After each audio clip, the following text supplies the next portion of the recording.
So the first one is, how did you know that you want to become an entrepreneur? Especially because I know you graduated in 2009, is it? 2009, yeah. Yeah, and then you did something in TED for like a TED talk. Yeah. And then you just jumped straight into being an entrepreneur. So that's. Not really, actually. My journey started when I was actually 16. That was in high school. Yeah. Like I didn't know I want to become an entrepreneur until actually starting a ice cream business. Actually, way back. That was actually my first business with my best friend, and that was like at the Richmond Night Market as well, right? It was really funny, and we did it for a whole summer, and at the end of the summer, I was like $500. We both made just like $500, right? And it was just such a good experience for us that, you know, we just want to try different things out all the time, right? And for me, that was kind of the spark of the entrepreneurial journey for me, right? Even then, I didn't know that I wanted to become like so-called a businessman, but more so like I want to try different things out. So I actually tried out to become a cop way back in the days, and yeah, it was just not limiting myself to any kind of opportunities, but trying different things out to see what I like and enjoy. So I worked at the bank for a little bit. Actually, no, I worked at the bank during my university years. Prior to that, I was actually a chef. Oh wow! I worked at Cafe Crepes. I also worked as a waiter. I worked as a tutor. I worked as a financial broker. And then after graduating from university, actually my first job is at the Shaw Cables. Oh, okay. Yeah. So that was that, and then until I really had that urge to quit because I wanted to try something else. Right? And business was the thing that I really liked. Okay, so now this path becomes more natural to me because you try so many different things, and I guess because the word entrepreneur is sort of intimidating at first, but I think after all the things you've tried it, you sort of gain confidence in knowing which direction you want to go in. Totally. And I think like at the end of the day, trying different things out allows you to gain the confidence. Exactly like you said, I can't think of a better way of putting it, because these little things just reconfirms the idea that, hey, you know what, this is something that I really enjoy doing. You know, it's not about just a success or not success or failure of a project that you're creating, but more so the process of it allows you to be like, dude, I really enjoyed this. I want to continue going. It's not about the money. It's not about anything else, but it's about the satisfaction and fulfillment that you get from having an idea to planning, to executing, and to seeing it out there in the world, right? That for me is very fulfilling. Yeah. The idea that you know what you're doing really gives you the confidence in doing something that sounds intimidating. For sure. And like at first, like it is very intimidating because, you know, you're out there by yourself. There's no one really to guide you. And even if there were people to give you advice and whatnot, you're the one that is in the room by yourself. You're the one that's at the coffee shop that's like doing everything. No one's there to validate you. No one's there to be like, hey, you're doing the right thing. Hey, no, you're doing the wrong thing. Do this, do this, do this. There's no formula. There's no structure. You're there to create. And I think that's what makes it very difficult for budding entrepreneurs, because it's a constant battle with yourself, right? Constant judgment, constant doubt that you have to go through. That, am I doing the right thing? Am I doing the wrong thing? So I think like nowadays the entrepreneurship is so much easier than way back, because the resources were not there. You can't really find the support groups online as readily available as nowadays. And on top of that, there are so many different programs, especially in Vancouver nowadays, that would support you guys, that would support, hey, you know what, this is an incubator for 3 months, you know, networking events where you get to partner up with different people, so on and so forth, right? I think that itself is very invaluable as an experience. Do you mind also sharing a bit of experience, or like what happened when you gradually become more involved in organizing the Richmond Night Market, and how this all like, you know, expanded?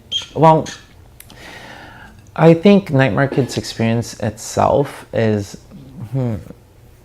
I guess like what you mean by Can I rephrase your question? Yeah, sure. Yeah. So are you asking like how did you continue to progress and grow your project with the night market, or? Yeah, because like from your LinkedIn account, we see that you basically manage the whole thing, like everything for the... Well, entertainment area is what we have, right? Yeah, so that's like a huge area. But I just learned today that you started from like, you know, having like a ice cream stand in high school. Yeah. Like, how did it get from there to, you know? Yeah, for sure. And I think like, there's just so many lessons I can share with you. I'm just going to pick one, so then that way you can really kind of grasp onto it and really take into action. So for me to actually go from having a working relationship like as a vendor to being a partner of the Richmond Night Market, it is through actually understanding what kind of value that I can bring. So initially when we first started, actually I remember I went to the P&E with my girlfriend. And I was actually just dropping off something for a friend of mine. And at the end, we left with 2 big stuffies, and I was $200 short. Oh, wow. So I'm like, oh, dude, I'm Chinese. Like, I know this is like only $20 in Hong Kong or China, but I'm like, I don't want to be here. I want to be on the other side of the table. Exactly. Right? I want to be like, I want to create something. I can make this work, right? So for me, at that time, I saw an opportunity where, hey, at the Richmond Night Market, they don't have an entertainment area. They only had food and they only had retail. So I think it was like the perfect timing because they were lacking of an entertainment area because they were so focused on the food. So that's when I took the proposal. I created something. I went to the Richmond Night Market owner. I'm like, yo, give me an opportunity. You're missing this thing. And he's like, who are you? You're 22, 23 years old. This random kid coming to me telling me that you can provide me with entertainment. Like, are you kidding me? Back and forth. I think it was 2 months or 3 months of just back and forth negotiation and seeing and providing more things to the owner to show him and give him the confidence that I'm not a person that is just talk, but a person of execution. And after 2 or 3 months, finally we were able to sign a deal with them, and they gave us the opportunity to do so. Now, mind you, at that time, I know nothing about games. I know nothing about entertainment whatsoever, right? So we're like, oh my God, what do I do now? I got a contract, but I just need to figure a way to fulfill, right? You got to learn at the spot. Within like 6 months, we need to be able to have all the toys here, all the games, all the staff and everything ready. So we're like, oh my God, what are we going to do with this? So I stayed at the P&E for like a good month to 2 months. Actually, when people were playing games, I would be like with my notebook, and I'd be like jotting down like what's going on, right? When people's backs were turned, I had my tape measures out. I'm measuring the distance of the game, measuring the distance of this, and that, and really learning the trade on the spot. And that's how I got into the entertainment industry. Yeah, and then so even the day before that, the night market opened, and my games were in, we're like super nervous because like I took a huge ass loan. I maxed out 2 of my credit cards and 3 of my line of credits to get all the supplies and inventory from China to Vancouver, and paid all the deposits and everything, right? Oh yeah, I totally forgot to tell you, like after, you know, knowing how to build the games and everything, I had no connections in China whatsoever, but I know for a fact that it's much cheaper. So I flew back. And I'm like, okay, what are we going to do with this? I'm going to give myself a month to figure this out, right? Because I'm like, hey, I got the contract. Awesome. I learned the game. Awesome. What more can be in my way that I can't figure out? So went back and got super lucky because I went from stall to stall to ask for agents to help me out and people to help me out. And I think it was the 2nd day or 3rd day that I actually found an agent that was like, hey, you know what, I can help you, buy stuff and then transfer it back to Vancouver. I'm like, oh, you're awesome and stuff like that. We went to choose a lot of prizes and everything.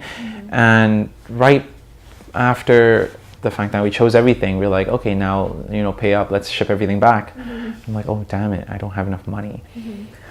That was when I was like, damn it, like I totally forgot about everything. So that was when I had to take a loan off my credit cards and everything. I'm not telling you to do that, but I'm just saying like, that's what it took, because after we got everything here, I was riding on a lot of loan, and the success of the company really determines my kind of faith and me in the next few years, right? Because if it tanks, I'm going to be completely gone. but when the doors open a few hours in, we're super, super swamped, and we're like, oh my God, this is amazing. After a week of that, we doubled up in games right away. Went from 4 games to 8 games, and at the end of the season, we ended up with like 8 games. So the year after, we went up to 12 games. We expanded even bigger. We brought the same portfolio back to PNE. We told them, hey, you know what? We're back. Like, you know, give us an opportunity to offer our services there. And they're like, who are you? You're the Asian kid, right? Like, after actually months of negotiation again, we got 1 stall. And then from that stall, we did exceptionally well. We went to 3 to 6. Now we're one of the biggest contractors for the PNE as well. And now we're the sole provider for entertainment at the Richmond Night Market. And I think the lesson from there that I want to share from the story is that you don't need to have the knowledge of something before you get into it. I think it's much more of an experience and adventure to go and find out the answers as you build and as you venture out, right? And I think a lot of people in general have a lot of kind of excuses, and the biggest excuse is that, hey, I don't know this, I don't have the background, I don't have the connection, I don't have the know-hows. Well, do you know of any Asian carnival game providers? Dude, I don't know of any carnival game providers out there, right? Like, how can you learn the trade? Well, be at the carnival, take notes, right? It's not like rocket science that you can't figure out. I think any industry, if you spend enough time and effort, and if it means enough to you, you can go find out the answers, right? You can go step by step, take it challenge at a challenge, one at a time, and then you're going to be able to find the answer that you need to succeed. So before you decided, sorry, we're sort of like running off track, but before you decided to actually do this, did you hesitate at all? Because it sort of feels like it's going to be something you're going to do for the next few years at least, right? There's going to be a lot of energy, time, and, you know, obviously money put into it. Like, did you hesitate because between choosing this, I'm sure you also had more like other options, right, when you chose this instead? No, not at all. Like, usually I think, like, as entrepreneurs, we all have this thing called the shiny object syndrome. And we see opportunities and we jump on it, right? And I think what makes us like such a special breed is the fact that we are action takers, but then that's also one of the curse of us as well, because we take on so much on our plate that we're often really spread really thin. That's why when you encounter very successful entrepreneurs, they would tell you to focus on one thing and do it really well, and you're going to be successful. Right? And you see that a lot. But then, yet that's the most difficult thing to do for an entrepreneur, because they see the opportunity and they take action. And it is because precisely of this trait that allows them to be different from other people, that they see opportunities and they take action. Because majority of the people out in the marketplace, they see opportunities. We all know that friend is like, hey, you know what? This is a brilliant idea. We should do it. But that's always just talk. It never happens. And then if someone else does it and you see it in the marketplace, they say, see, I told you it's going to be successful.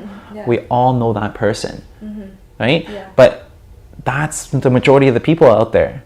Entrepreneurs are the ones that, oh, I see an opportunity. I think this is going to make it. Let's go and do it, right? And that's when you jump into all these different projects. And that's when you have that shiny object syndrome. So at the end of the day, to answer your question about, hey, did I know I was going to commit to this as my full-time thing and whatever the case may be? No, I didn't know that that was the case. But I know that I'm investing into a lot of different baskets and see which one, or projects, and see which one does well. Oh, this one does well. Okay, you know what? Let's jump into it. Let's see where it brings me. And it was... No, I didn't really see myself as being a really big thing. I saw it as a really interesting project, so let's go ahead and continue building it.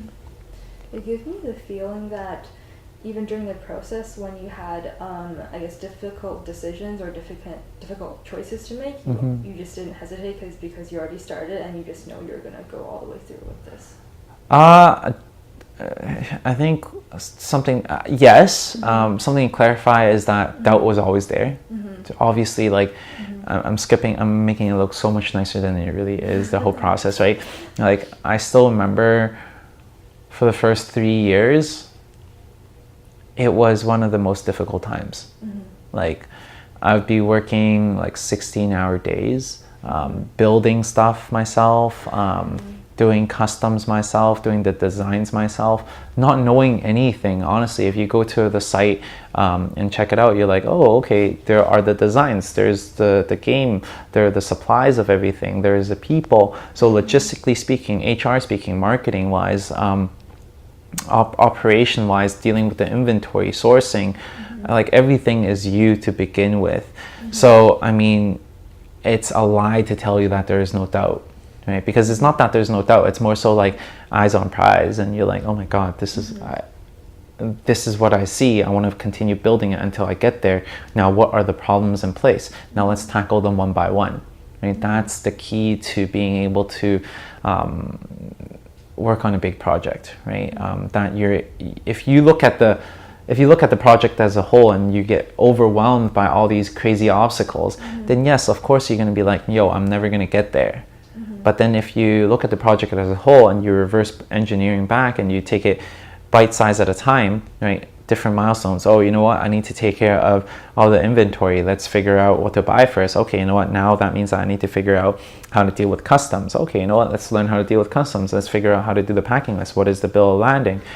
All this stuff. Oh, now I figured it out. Great. Now let's put that aside. Let's figure out about the logistics. Like, okay, after I figured out about the logistics, hey, you know what? We need people. Let's hire people. How do we train them? Okay, you know what? I made this mistake. Whatever the case may be, let's move on. Right? So that's kind of like that attitude and that kind of role that you put yourself into, instead of being overwhelmed by this whole project and, you know, I'm going to try one thing out. It doesn't work. Damn, this is a huge mountain that I need to climb. I'm going to give up now. So how many months or how many, I guess, years did it take for you to feel that this is like everything is running more smoothly, everything is, you know, getting better, and you don't have to be so like tensed up and then, you know, managing everything? I think it took me like at least 4 or 5 years. Oh wow. But just so you know, like at the same time, I'm like dealing with multiple different projects all at the same time, all the time, right? Before I had this business, I had a tutoring academy, right? So at that time, the reason why I was able to have like 2 credit cards and line of credit is because I was running another business, which is a tutoring academy beforehand. Okay, so while you're doing the entertainment company, was the tutoring academy also running? Oh wow. Yeah. So because it's a little bit seasonal with the entertainment business, right? So it's like it's the summer 5 months, and yeah. So the rest of the off season, I would be planning. And if I was not planning, I would be flying back to Asia to travel, to source inventory and stuff like that. So, I mean, there's a lot of those back and forth things. Wow. I just think it's amazing that you got through like 4 or 5 years that you're like still quite unfamiliar with what you're doing. Getting it through. That's amazing. Yeah, like with business, it just keeps morphing, and it just keeps the things that are there for you to learn. There are always things to do and perfect. And even till now, well, I guess now is a lot better, right? You're just dealing with so many different variables. And I think what makes things difficult is when you're thrown with the unknown and uncertainties. Yeah. Running a project or business really overwhelming is because you're thrown in with a lot of different variables which you never thought of. And we as entrepreneurs are the ones out there solving problems. The bigger the problem that you're able to solve, the bigger the reward it would be, and the more fulfilling it is, right? So a lot of people think that, oh, you know what, there's so many problems, yada, yada, yada, this is not for me. It's because they're not a true entrepreneur, in my opinion, right? If you see yourself as a problem solver, and you're out there to set out to solve problems for people, then it makes everything so much more clear and so much more fun, because bring it on, problems, bring it on. My job is to make sure that I solve all these problems, and with experience it becomes a lot easier moving forward. Yeah, I think having a question you can actually try to solve at least is it just feels much better than having too much uncertainties. If you had to choose one, I just feel like, you know, at least you can feel a sense of achievement afterwards after you solve the problem, right? Oh, totally, yeah. And so that actually half answers my next question, because you said it's around 4 or 5 years that this is, you're sort of familiar with what you do, and is that when you started the new company, the 720? Sweets, yeah. That's exactly what it is. Like, and on top of that, I was telling you about the shiny object syndrome, right? Yeah. That we always have, right? Yeah. So I think after you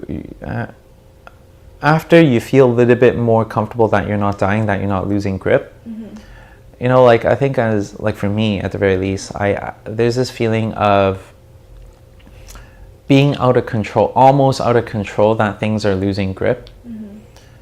But yet you're still in control. So finding that harmony in chaos, I find quite addicting, right? And what I mean by that is that, you know, you have like 3-4 different projects coming at you at once, and you're delegating different tasks. People are able to help you fulfill certain parts of the project, which allows you to be able to move on with it. And for me, that chaos of dealing with so many different things and different parties, and yet still being able to kind of manage it, but about to lose grip, and you're like, oh my god, like this feeling is so like exciting. So for me, that's what really kind of gets me boiling, right? And to answer your question, when I start to feel like that I have control of things, when I feel like that I have time, that's when I have the opportunity to see other stuff. And when I'm able to see other things, I'm like, okay, you know what? That's a project that we can take on. That's a great opportunity. Let's go try it out, right? And that's when I picked up the project of 720. When I was traveling to Asia, I see a lot of different cool things that's happening there. And I'm like, you know, Vancouver is so much slower. It's like 5-6 years slower in trend-wise, right? So that's when I was able to bring that idea back to Vancouver and just ran with it. Yeah. Do you ever think about how long your companies would sort of run for? Because, you know, as you said, like the dessert place is more like a trend. Do you think about like what's going to happen like 5 years or 10 years? Yes, I do, and it's always on the top of my mind in terms of like what's the longevity of this project. I like to call it projects rather than business because it just makes it a little bit more fun. It makes it a little bit more, I'm able to see a bit business / project in a way that it's about an experience. There's no right, there's no wrong, there's no succeeding in it, there's no failure in it, right? But if you see it as a business, you can fail in business, you can do whatever the case is. That's why I call it a project, and then that's how I view every project that I work on as a project. And hey, you know what, I learned something on it. Oh, hey, you know what, this doesn't work, you know what, let's shelf it. But back to your question, in terms of what is like, do you ever see longevity or like the expiry date of whatever project you're running on? Of course, all the time. And that's why as I become a little bit more experienced nowadays, I'm able to focus a little bit more. I'm able to not take on as much. I'm able to really fine tune and figure out what is a project that will last me from the next 10 years. That has a good prospect and that has a good outlook to it. Before, I tell myself before I'm 30, I'm able to work for just the experience. So I was just taking on projects left, right, center, just for the experience, just so then I can get comfortable with things, right? Not for the money at all. That's exactly what made your well, it's not a resume, but you know, your career path so interesting to read because you just did so many interesting things. Totally, yeah. Like we started. There's so many things that we have done that is crazy. I was just cleaning my laptop the other day, and I was looking at my past projects. I had like 50 projects that was in there, and every single one of them just made me feel like so alive and so cool. But at the end of last year, though, I was telling myself that, I'm hitting 30, right? So I should definitely plan for my future, right? I've gained enough experience to know what is the right way and what is like the hard way, okay? What is the easier way? So now I'm choosing a project and projects that I feel has a good longevity and something that I feel like would have much more yield in terms of reward wise. And then I can collaborate that with the experience that I have to build a really good solid business and foundation, right? Because at the end of the day, like I have friends that are making like 30, 50 mil in a year and they have like 10 employees.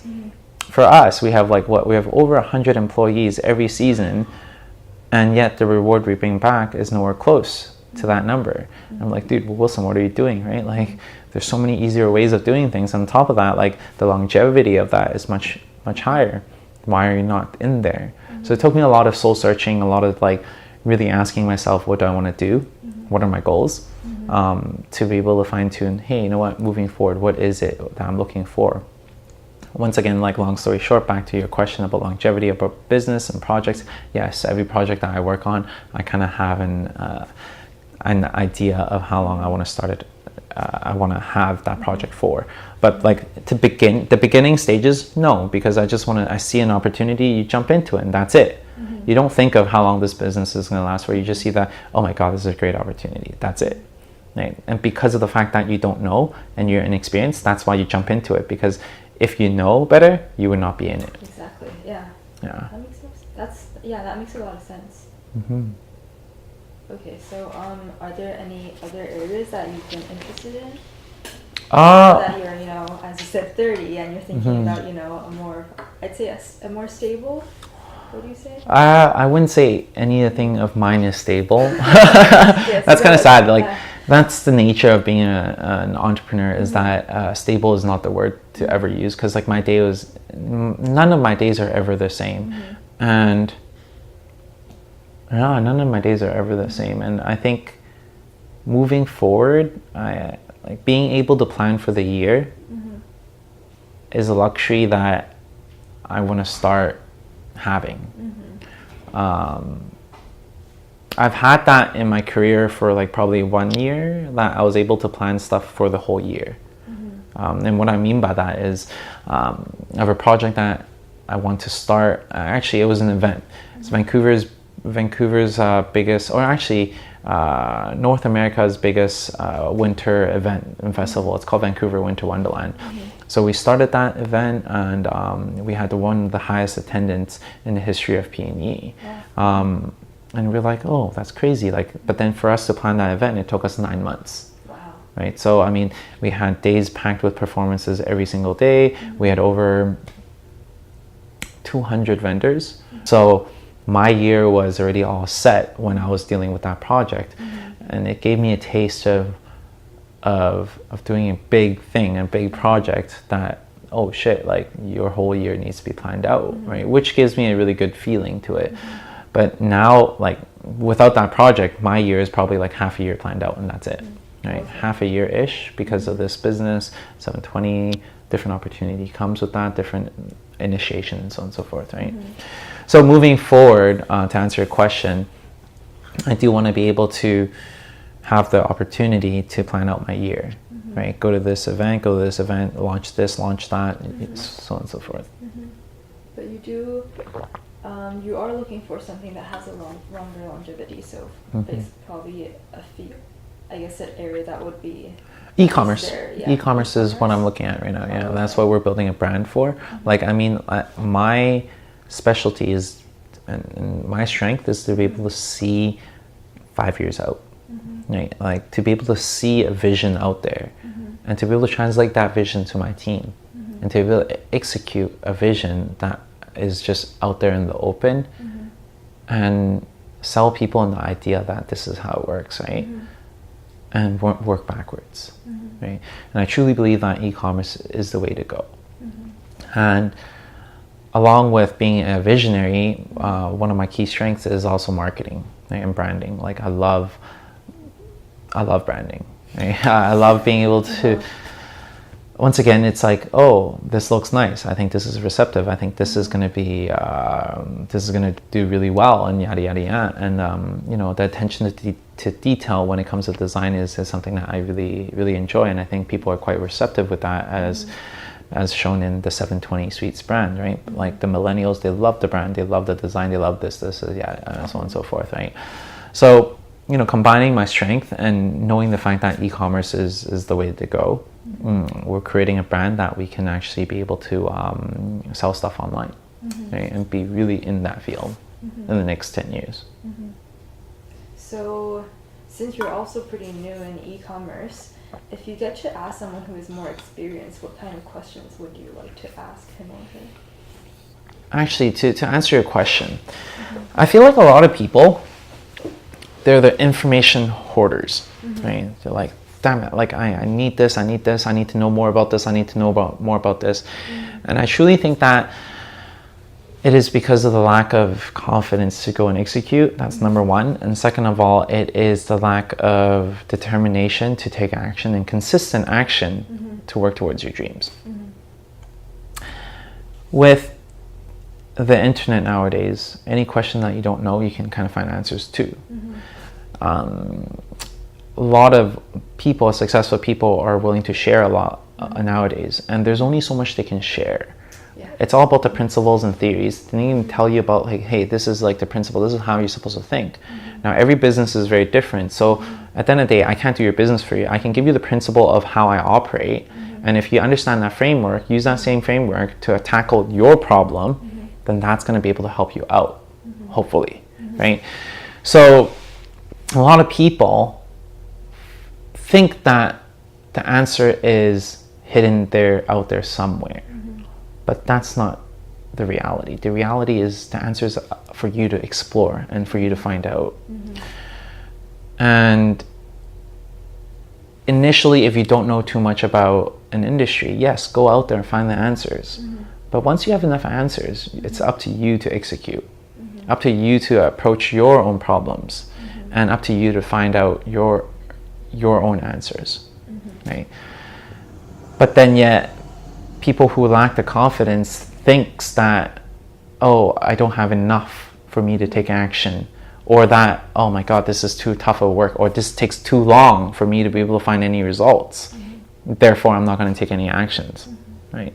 So at this point in time, I do feel like that I do have enough knowledge in this field to begin off my career in this industry. And it just takes time to build and execute. So that's why I'm saying, like, it's a really like out there question where, hey, let's say if I were to ask Bill Gates a question, what I'm going to ask him, well, honestly, I don't know what I'm going to ask him. Like, if I want to know more about him, I would read his books about his philosophies. Richard Branson, same thing. Like, I would try to figure out what his philosophies are. If we sit down for an hour, what am I really going to get out of that? Well, what can he answer you? What kind of questions and answers can he give you? He's not going to be able to teach you too much, because everyone has a different path and it's very unique to them, right? Your resources, I can't take that away from you. Your mindset, I can't take that away from you. Like, the idea of any project is out there. What makes one idea pop and the other fail? It's not about the idea, it's about the execution. It's about the person that is actually taking the idea and running with it. How they do things makes them different. Makes sense, yeah. Yeah. So a similar question to that: if you were able to tell something, if you're able to tell yourself something in the past that you didn't know but you wish to know, would there be anything you want to tell? Or yes and no. I truly believe and I truly feel that. Okay, so one thing that I feel makes me successful, and in terms of what I mean by successful, is finding peace and finding gratitude with what I have right now. Okay, that for me is successful. Excuse me. And finding time to be with and have good relationships, yada yada yada. And what has allowed me to be quote unquote successful is because I truly live in the moment. And what I mean by that is, when I was 20, I was super excited to be 20. When I was 22, I was super excited to be 22 because I'm like, damn it, this is freaking awesome.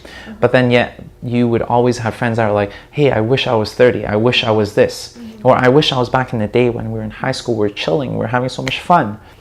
No, when we were having so much fun, I really enjoyed every single moment of it, that we're fucking around and doing jack. But it's okay, that was a phase. That was that moment, and I truly cherish that moment. But now that I'm 20, hey, I really enjoy this process of exploring what I really enjoy. And going out there in the world and being like trying to figure things out. And when I was 25, I truly loved the experience building a business from scratch. And being able to spend time with my girlfriend, being able to go out there and enjoy times with my friends. And when I'm 28, I'm like, dude, this is awesome. Like, I'm able to have an office, I'm able to have teammates, I'm able to create things and have the freedom to explore. I'm able to have lunch with my parents, I'm able to have, like, go on trips with my friends, and yada yada yada. And now I'm 30, I'm like, dude, I fucking love it so much, because I love the work that I've been doing for the last 30 years that brought me to where I'm right now. And I love the relationships that I'm having with my friends, my team, my family, my other half, and it's like amazing. But I would not have had any of this if it weren't because of my history and my past.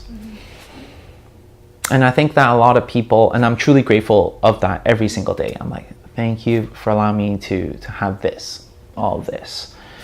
I wouldn't be able to feel thankful and to find fulfillment if I was always looking at the past, where I would be like, damn, I wish all these troubles won't exist, and that I'm still living like and just doing jack with all my friends when I was 16, when I don't need to worry about anything.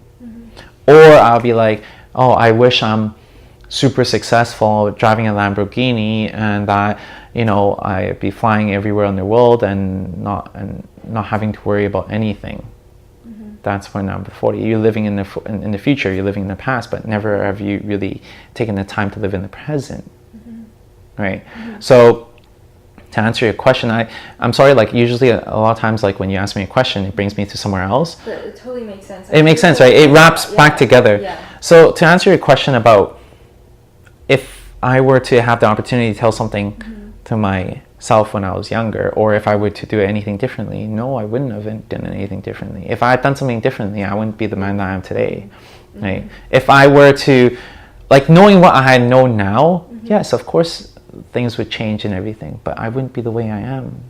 I really like how this got slightly philosophical. It is, yeah. Like, and I 100% like preach these things, and I'm glad that you find value in it, because you want to hear it, and I love to share. Like, for me, one thing that I really, really enjoy, and the reason why I am so into, you know, when you reached out, I'm like, yo, let's do this, is because when I first started on my entrepreneur journey, it was so tough. It was so tough that I would never ever want anyone to go through it. Like, I remember, like, just sitting at, I remember where I was. I was sitting at a food court, networking with a friend of mine, which at that time I thought was successful.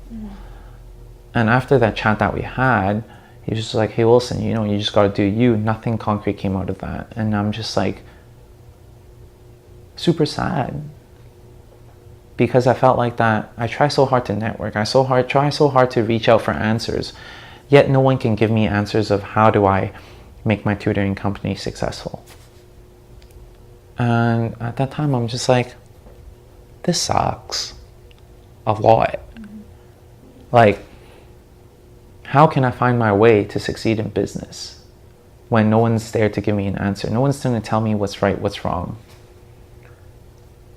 And when I reflect back to that moment, I'm like, dude, that sucks. That wasn't too long ago.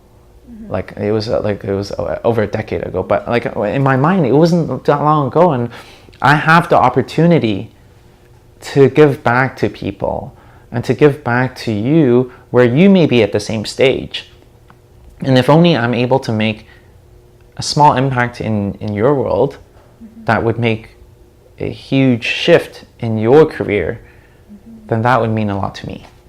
Because I feel like that, I know at that moment that what that would mean to me. Does that make sense to you? Yeah, and that basically answers the previous question as well. It just all links together. Yeah. That's the reason why I love doing this so much, and that it becomes part of my why. Like, why am I doing all this? Why do I choose to work with? If you look at the people in the office right now, everyone is younger than 25, 20s. They're all in their 20s, okay?